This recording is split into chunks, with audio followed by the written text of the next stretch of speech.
Bonjour à tous, on se retrouve aujourd'hui pour l'installation d'un robot tondeuse autonome Stiga. On vous guide étape par étape, c'est parti.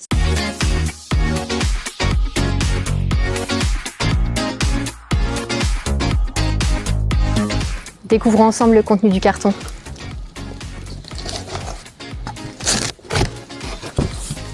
On commence avec le robot, on continue avec le kit d'installation qui contient le manuel utilisateur, un jeu de lame supplémentaire, la clé de démarrage du robot, les éléments de fixation de la station, une extension de câble, ainsi que les fils de fixation de la station.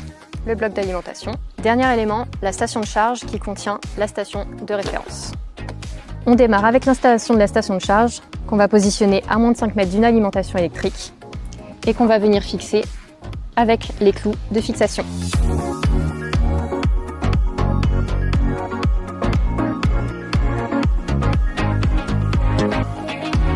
Robot à l'aide de la petite clé jaune fournie qu'on vient placer juste ici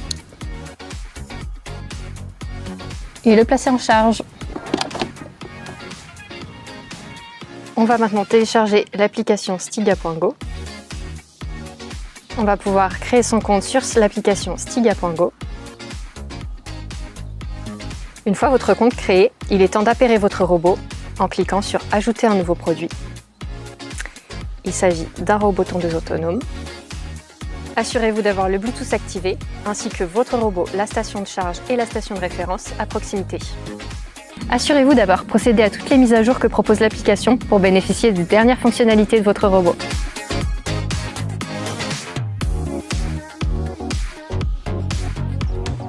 Le robot procède à son démarrage. Il se déplace sur 3 fois 1 mètre pour prendre connaissance de son environnement.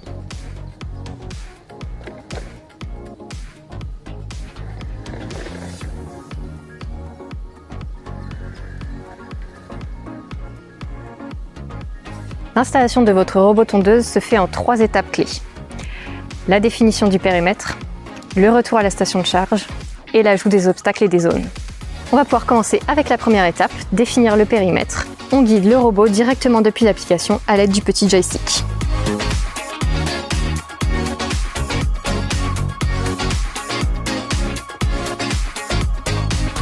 Lorsque vous avez fini de délimiter l'ensemble du périmètre, revenez au point de départ afin que la boucle soit bouclée. Lorsque vous enregistrez une portion du périmètre en ligne droite, basculez du mode point par point au mode linéaire et vous obtiendrez une belle portion droite. Le robot va reparcourir toute la zone afin de s'assurer que la zone est bien définie.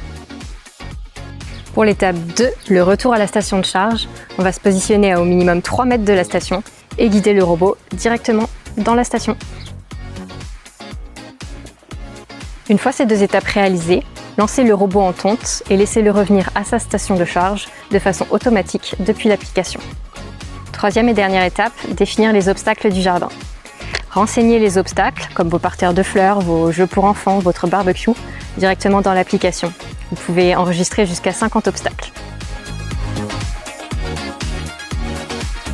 C'est aussi le bon moment pour ajouter les différentes zones du jardin, notamment si vous avez une zone à l'avant et une zone à l'arrière par exemple.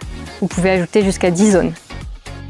Une fois que vous avez enregistré votre deuxième zone, il faut créer un chemin de transfert pour que votre robot puisse relier ces 2 zones. Pour cela, dans l'application, vous tracez un trait bleu qui relie franchement les 2 zones. Ce trait va matérialiser le chemin que le robot doit emprunter pour relier ces 2 zones. Maintenant que tout est paramétré, vous pouvez personnaliser entièrement les options de tonte de votre robot. Dans l'application, vous pouvez sélectionner la hauteur de coupe, la hiérarchisation des zones, le motif de tonte souhaité et même la sensibilité du capteur de pluie. Vous êtes fin prêt à profiter d'une tonte 100% autonome de votre jardin, alors profitez bien de votre temps libre.